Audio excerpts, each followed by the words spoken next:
It's David. Welcome back to CrossFit Fitness, helping men and women get the best spiritual shape of their lives, one workout at a time. Quick thought in this video that I'm calling the 50-20 principle. The 50-20 principle. Okay, I'm referring to Genesis chapter 50, verse 20. And in Genesis chapter 50, we're reading the story of Joseph. You remember Joseph, the son of Jacob, the favored son, the 11th son out of 12. And his brothers hated him because he was daddy's favorite. He got the iPhone first. They got a bicycle, he got a car. They got the bunk beds, he got a room by himself. Just so to speak. But he was the favorite son, and his brothers hated him for it. And when he got that coat of many colors, it might have been signed that this is the special coat for the firstborn that will inherit the birthright, and daddy was going to catapult him ahead of everybody else. And anyway, they hated him, and they threw him in a pit. And then that began his downward spiral from the pit, then to Potiphar's house as a slave, and then into prison after being falsely accused of sexual impropriety by Potiphar's wife, and then, and only then, to the palace, where he got the signet ring as Pharaoh's number 2, and became the prime minister of Egypt and saved the nation, and the nation of Israel, as a matter of fact. So God, in Genesis chapter 50, verse 20, and this is where I get the 50-20 principle from, and it said when Joseph's brothers come before him, and they bow before him, as he's dressed up as in his Egyptian garb and whatnot, speaking through an interpreter and just begging for food, begging for their lives and things like that. Joseph reveals himself and said, Genesis 50:20, what you intended for evil, God meant for good, for the saving of many lives. Essentially, that's what the verse says, and it caused me to think 3 things as I thought about the 50-20 principle, Genesis 50, verse 20, where Joseph famously says, I could get bitter, but I'm not going to be bitter. I'm going to forgive. I've already forgiven you. God worked that out, I suppose, in prison and over the long tenure he spent in exile away from his family.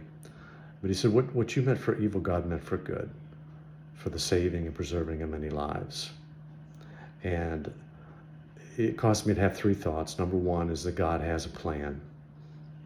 Number 2, God has a bigger plan than we could ever imagine.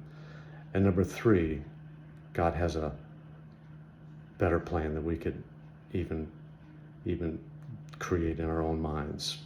He has a plan, he has a bigger plan, and he has a better plan. And that's just kind of the thought I want to leave you with today. As you're going through something, maybe you're being profoundly misunderstood, maybe injustice has found its way to you, maybe you're being neglected in your marriage, maybe you're being persecuted for your faith, in your social context.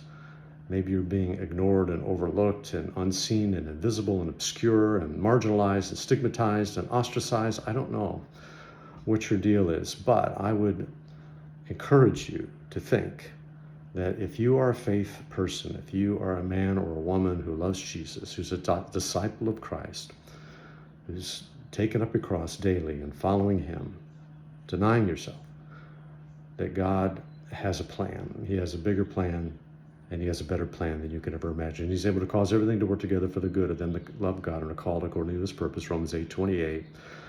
He says in Jeremiah 29:11, famous, it's on a coffee cup, maybe on your refrigerator, on a magnet or something, for I know the plans I have for you, declares the Lord, plans to prosper you, not to harm you, plans to give you hope in the future. I know the context there is an exiled Israel, but it does have important application to us today in the 21st century.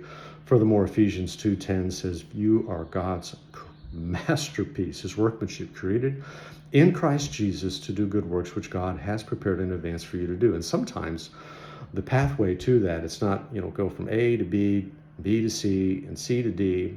We like that nice linear, logical, rational, predictable plan, but sometimes God goes from A to F, and then goes over to G, and then he comes over to B, and then he goes over to Q, and it's all over the place. It's up, it's down, it's left, it's right, it zigs, it zags, it turns you upside down, turns you inside out. And isn't that the way God kind of works in our lives sometimes, or allows us to anyway? Why? so that we can be resilient and persistent and relentlessly trusting in the faithfulness of our eternal God, whose love and mercy endures forever, and he has the ability to take what the devil meant for harm and turn it around for good. He's famous for that. He's legendary for that. And so let's praise his great name, that though, we may be going through a hard thing, we're going to go through a hard thing and get to the other side of it. It's not always going to be as hard and difficult and complicated and unglamorous and controversial as it is right now. You're going to make it. You're going to make it. You're not alone. You're going to make it. Jesus is your Redeemer. He's going to cause it to work together for your good. He's going to shift heaven and earth, give angels, ministering angels, assignments to serve you as an as you inherit salvation. Your name's in the Lamb's Book of Life. Perk up. Look up. Jesus is coming, and all is well. All right? So thoughts to think about today. I hope that encourages you a little bit. For now, I am David, your virtual mentor, reminding you that I'm always for you, never against you. Be encouraged.